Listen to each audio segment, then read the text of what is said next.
What's the matter? Presently, Stephen.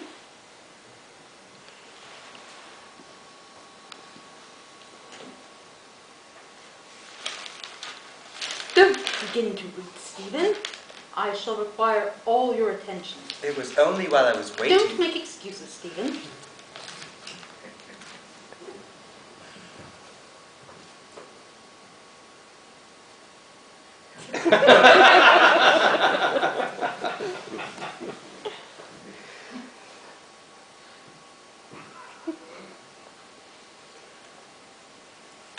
Now, I have not kept you waiting very long, I think. Not at all, Mother. Bring me my cushion.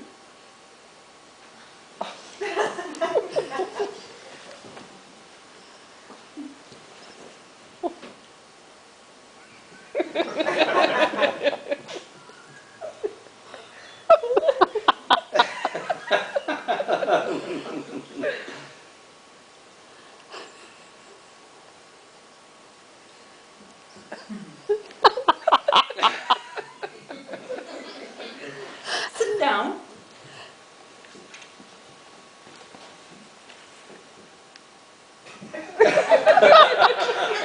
Don't fiddle with your tie, Stephen. There is nothing the matter with it. I beg your pardon. Now, are you attending to me, Stephen? Of course, Mother. No, not of course. I require something much more than your everyday matter-of-course attention. I'm going to speak to you very seriously, Stephen. I wish you would let that chain alone. Have I done something to annoy you, Mother? If so, it was quite unintentional. Nonsense. My poor boy, did you think I was angry with you? Well, then what is it? You are making me very uncomfortable. Stephen, may I ask how soon you intend to realize that you are a grown-up man and that I am only a woman? Only a woman? Don't repeat my words. It is a most aggravating habit. You must learn to face life seriously, Stephen. I really cannot bear the whole burden of our family affairs any longer.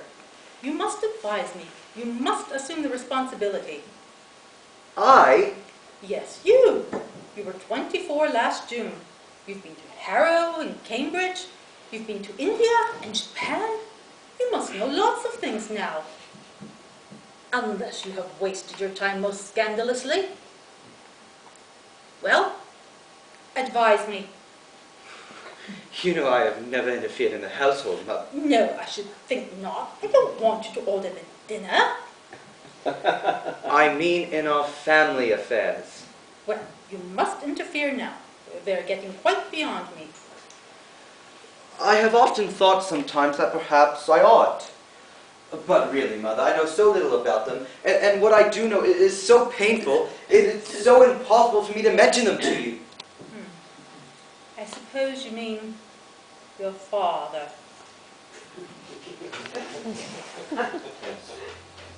My dear, we cannot go on all our lives not mentioning him. Of course, you were quite right not to open the subject until I told you to.